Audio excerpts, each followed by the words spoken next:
हम्म, हम्म, हम्म।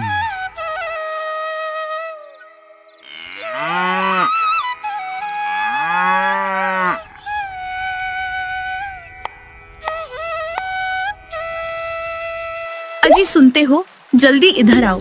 ये देखो, बारिश के कारण घर का क्या हाल हो गया है। घर की बहू जानकी छत टपकने के कारण बहुत परेशान हो गई थी और अपने पति पंकज को आवाज दे रही थी। उसकी आवाज सुनते ही पंकज दूसरे कमरे से निकलकर फौरन उसके पास आता है। क्या हुआ भाग्यवान, क्यों इतना शोर मचा रही हो? इस बारिश ने घर की क्या हालत कर रखी है। जमीन पूरी गीली हो गई है। छत का कोई कोना नहीं बचा जहाँ से पानी न टपक रहा हो। घर की हालत तो सच में बहुत बुरी है। अच्छा, मैं जमींदार से अपनी पगार ले लूंगा, उससे छत की मरम्मत हो जाएगी। इतना बोलकर पंकज वहाँ से चला जाता है। बाहर घमासान बारिश होती है। पंकज भीगते भागते अपने खेत पहुँचता है। लगातार बारिश हो रही है, ऐसे में मैं खेती कैसे करूंगा? पंकज को समझ नहीं आ रहा था कि वो खेती कैसे करे। तभी वहाँ बाकी के किसान भी आ जाते हैं। अरे भाई, तुमने अभी तक खेती करनी शुरू नहीं की? जमींदार ने देख लिया तो बहुत सुनाएगा। भाई कैसे खेती करूं? मिट्टी थमे तब ना। बारिश में तो मिट्टी बहती ही जा रही है, बीज कहाँ बोएंगे? ये तो बड़ी समस्या की बात है, पर हमें इसी परिस्थिति में काम करना होगा। ठीक है, चलो काम शुरू करते हैं। तीनों मिलकर खेती करना शुरू करते हैं, पर थोड़ी ही देर में बारिश का पानी अपने साथ साथ सारी मिट्टी बहा ले जाता है। खेती सही नहीं होती है। शाम होते ही सब जमींदार के घर जाते हैं। मालिक, हमें आपसे कुछ बात करनी है। जल्दी बोल, मेरे पास ज्यादा समय नहीं है और भी बहुत से काम है मुझे। मालिक, वो दरअसल जब से बारिश शुरू हुई है तब से खेती नहीं हो पा रही है। बारिश असल वजह है या तुम लोगों की कामचोरी? आपके कहने का मतलब क्या है? यही के पगार लेने के समय तो दौड़े चले आते हो और काम करने के समय सब साथ मिलकर बहाने बनाते हैं। अब किसी को 1 रुपए भी नहीं मिलेगा। ऐसे मत कीजिए मालिक, हमारे पूरे महीने की कमाई आपके पास जमा है। ऐसे तो हम भूखे मर जाएंगे। तुम गरीबों को हमेशा यही रोना रहता है। खेती नहीं हो रही है ना, तो अब पगार भी नहीं मिलेगी। निकलो सब मेरे घर से। सभी किसान निराश होकर जमींदार के घर से निकल जाते हैं। उनके जाते ही जमींदार अपने कमरे में जाता है, जहां उसकी पत्नी नीलोरमा मुंह लटकाए बैठी होती है। अब तुम्हें क्या हुआ? मुंह क्यों उतरा हुआ है? मैंने आप लोगों की बातें सुनी। आपने उन बेचारे गरीब किसानों के साथ अच्छा नहीं किया। इसमें बुराई क्या है? लोग तो अपना ही फायदा देखते हैं ना। मैंने भी वही किया। आपके इसी लालच के कारण आज हमारा बेटा हमसे दूर हो गया है। ये सुनते ही जमींदार नीलोरमा के ऊपर भड़क उठता है।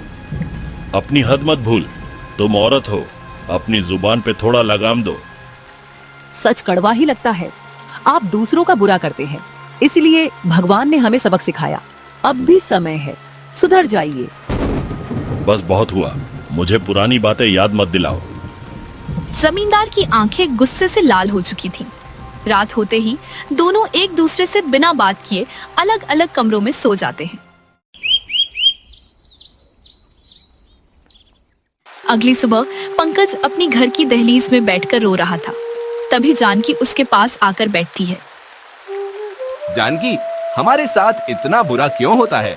क्या गरीब होना इतना बड़ा पाप है? आप ऐसे क्यों बोल रहे हैं? सब ठीक तो है ना? कैसे कुछ ठीक रहेगा? मेरा काम बंद हो गया है, बारिश में खेती नहीं हो रही, और तो और जमींदार हमारी पगार भी नहीं दे रहा है। वो जमींदार तो हमेशा पैसे देने में ऐसे ही नखरे दिखाता है। अब मैं छत की मरम्मत कैसे कराऊंगा? तुम सबको मेरे कारण कितनी तकलीफ उठानी पड़ रही है। हिम्मत रखिए, कोई ना कोई रास्ता निकल ही आएगा। कुछ ठीक नहीं होने वाला है। हम गरीबों के पास सिवाय आंसू के और कुछ नहीं होता है। पंकज पूरी तरह से अपने हालातों से हार मान चुका था। अपना दुख जानकी को बताकर पंकज घर के अंदर चला जाता है। जानकी कुछ देर वहीं बैठी गहरी सोच में खो जाती है। तभी उसे एक आवाज सुनाई देती है। अरे जानकी बहू, कहाँ हो? मुझे बहुत भूख लगी है। आवाज सुनते ही जानकी भी घर के अंदर जाती है। जी माँ जी, अभी कुछ बना देती हूँ। बहू, पंकज आजकल बहुत शांत शांत रह रहा है, साथ बैठकर खाता भी नहीं है। तुमने बात की है क्या उससे इस बारे में? उन्हें काम की चिंता है, बस इसीलिए इतने गुमसुम से रह रहे हैं। पर आप फिक्र मत कीजिए, मैं कोई ना कोई रास्ता ढूंढ लूंगी। इतना बोलकर जानकी एक कोने में बैठकर खाना बनाने लगती है।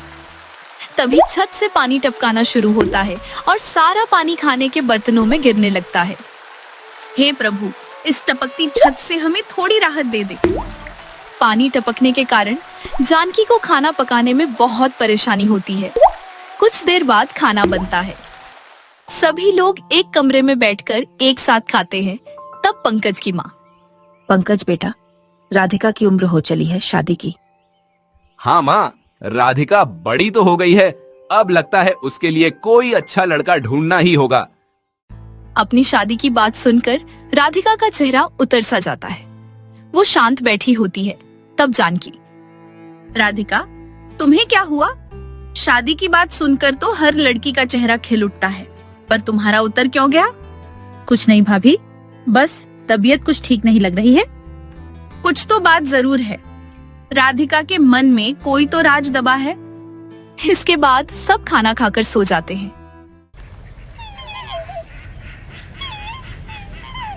ऐसे ही दिन बीतते हैं। घर की हालत बद से बदतर होती चली जाती है।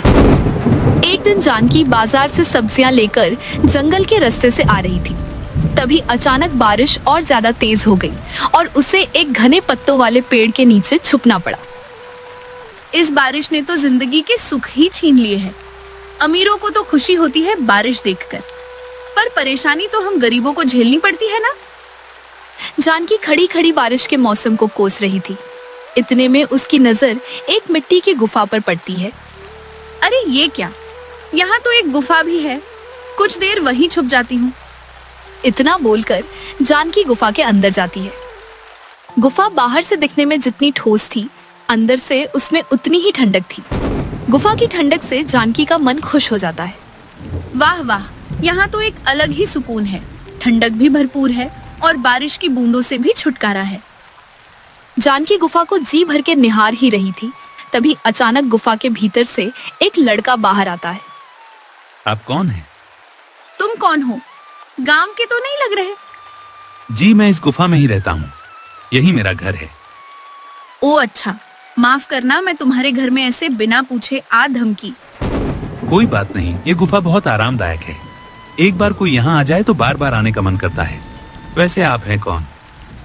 चंदू के पूछने पर जानकी उसे अपनी पहचान बताती है। फिर दोनों कुछ देर तक खूब बातें करते हैं। देखते ही देखते शाम हो जाती है। शाम हो गई। चंदू भैया, अब मुझे जाना होगा, नहीं तो घर वाले परेशान होंगे। ध्यान से जाना बहन, अंधेरा होने के बाद जंगल का सफर सही नहीं होता। वैसे एक बात बताओ भैया, क्या तुम्हारा कोई अपना नहीं है? नहीं, मैं अनाथ हूँ, पर मेरी एक प्रेमिका है जिससे मैं बहुत प्रेम करता हूँ और बहुत जल्द हमारी शादी भी हो जाएगी। मुझे बड़ी खुशी हुई ये जानकर। अच्छा, अब मैं चलती हूँ, फिर मिलने आऊंगी। और फिर जानकी गुफा से निकलकर अपने घर चली जाती है। बारिश का कहर अब भी वैसा ही था। दीवारें गीली, जमीन भीगी हुई थी, चारों तरफ पानी ही पानी। ऐसे हाल में जानकी चूल्हा जलाने की कोशिश करती है। भाभी, चूल्हा पूरा भीगा हुआ है, नहीं जलेगा। खाना बनाना है तो चूल्हा जलाना ही पड़ेगा ना। मैं तो तंग आ गई हूँ इस रोज रोज की रुकावटों से। हाँ वही ना, एक वक्त भी चैन से खाना नहीं बना पाती है आप। जब तक छत की मरम्मत नहीं होगी, हाल ऐसा ही रहेगा।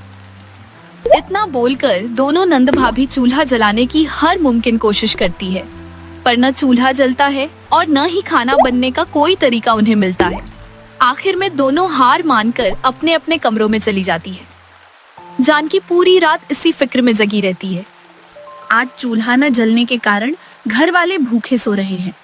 मुझे कुछ करना होगा, ऐसे में अपने परिवार को भूखे नहीं रख सकती। यही सब सोचते सोचते पूरी रात गुजर जाती है।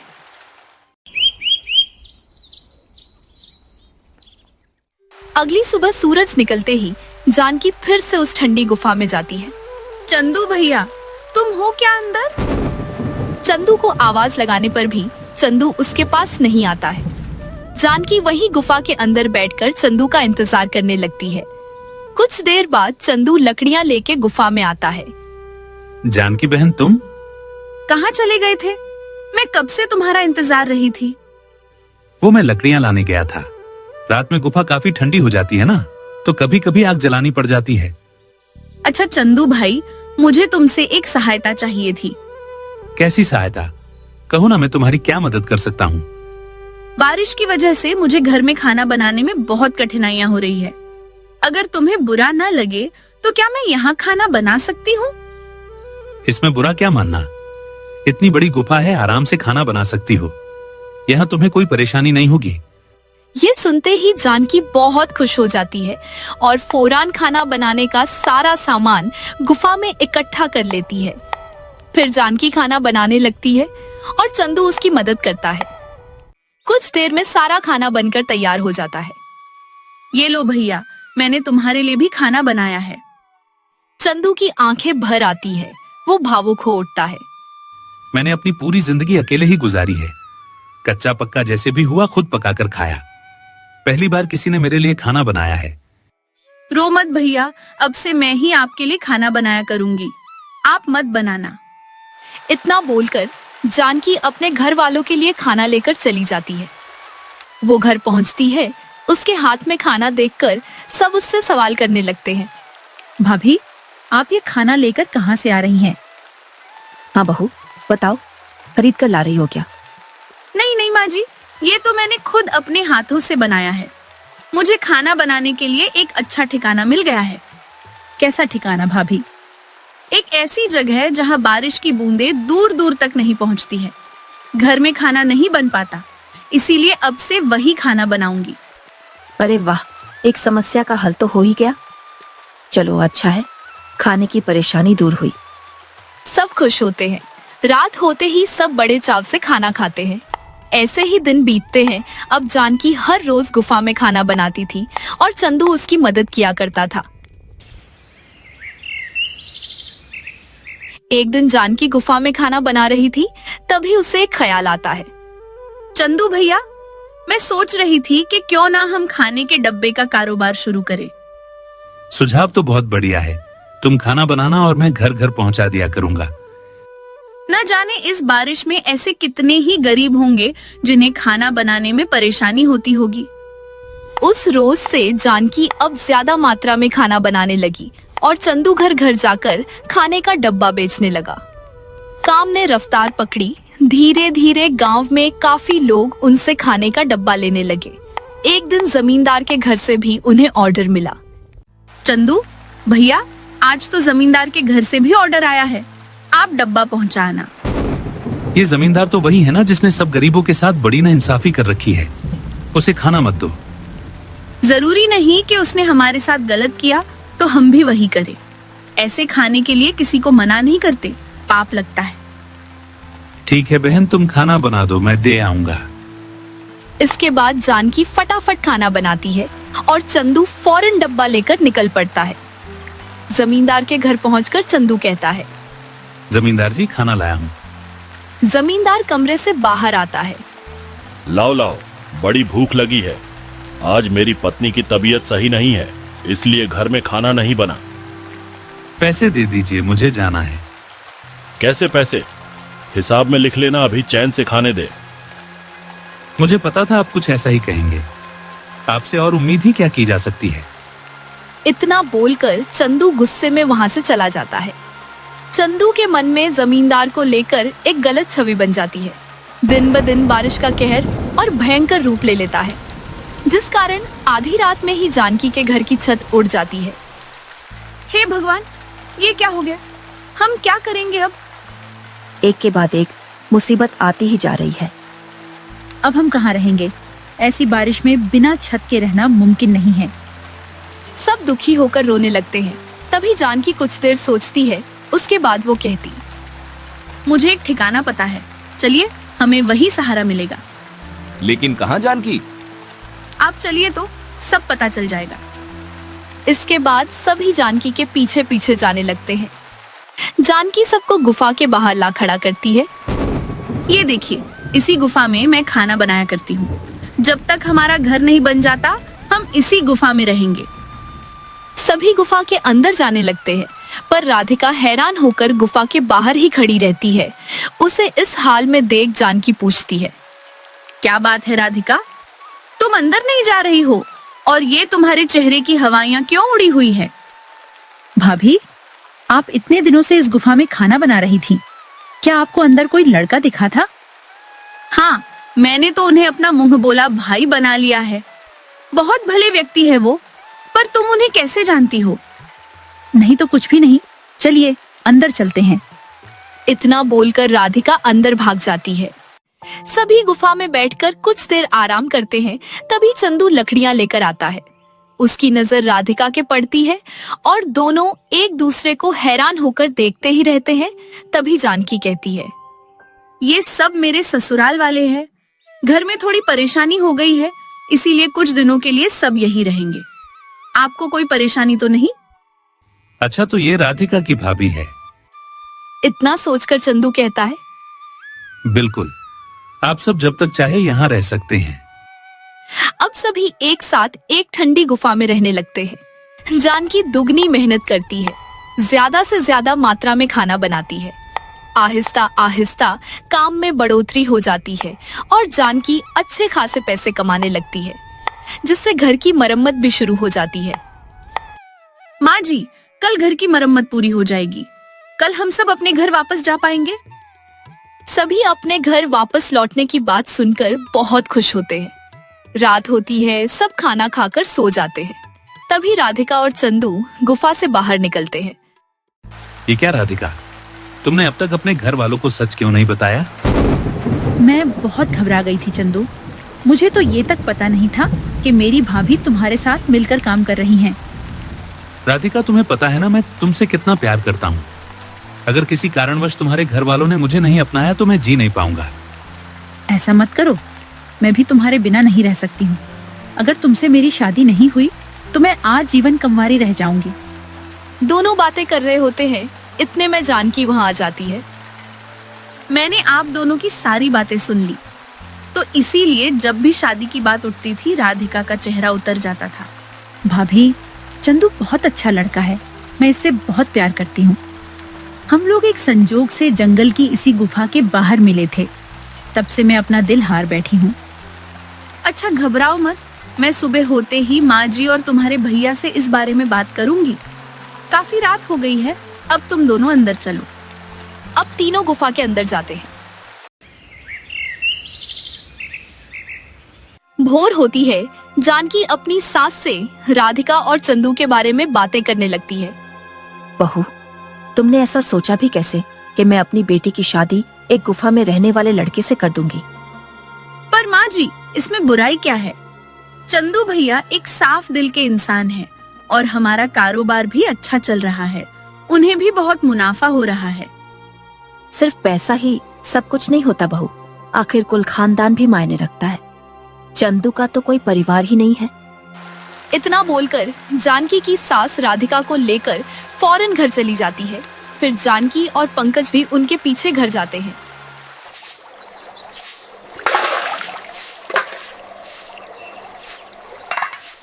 दो हफ्ते बीतते हैं।